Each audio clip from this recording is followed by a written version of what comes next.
జగిత్యాల యుద్ధం మీ వంతు, తెలంగాణ యుద్ధం మా వంతు. ఓకే కదా?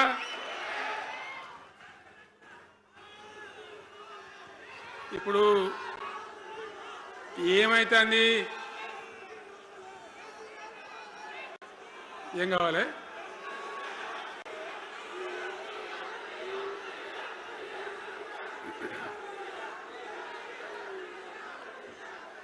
గింతే మనది మనం అనుకొని పోదాము. మరిగా బంద్ చేయండి బాబు. మీరు ముందు మంత్రులకు చెప్పండి వాళ్ళకు.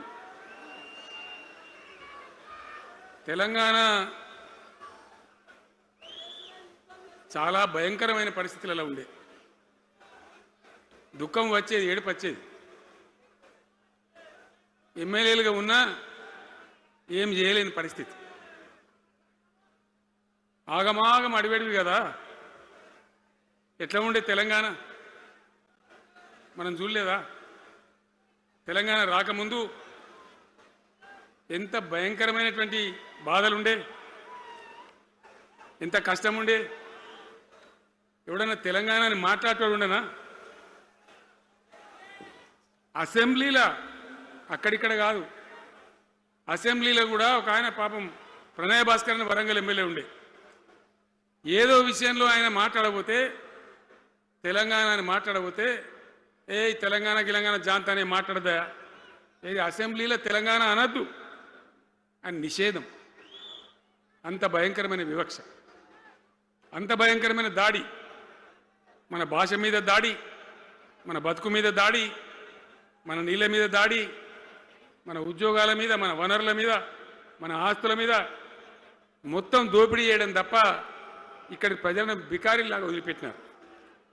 రైతాంగం ఆగమాగం అయిపోయి చెట్టుకోలు గుట్టకోలు అయిపోయింది. ఇంత ఎస్ఆర్ఎస్పి కాలువ ఉన్నటువంటి మెట్టిపల్లి, జగిత్యాల, సొప్పదండి ఇట్లాంటి ప్రాంతాల నుంచి కూడా దుబాయ్కి, బొంబాయికి వలసలు. పాలమూరు జిల్లా అయితే భయంకరమైన వలసలు. ఎంతకు పోయింది తెలంగాణ అంటే, కొన్ని పార్టీలు సరే వాళ్ళు చేసింది మంచిదా చెడ్డదా పక్కకు పెడితే దుఃఖం వచ్చేది, బాధ కలిగేది, ఆవేశం రగిలేది. మహబూబ్ నగర్ జిల్లాలో 190 మంది యువకులు వలస.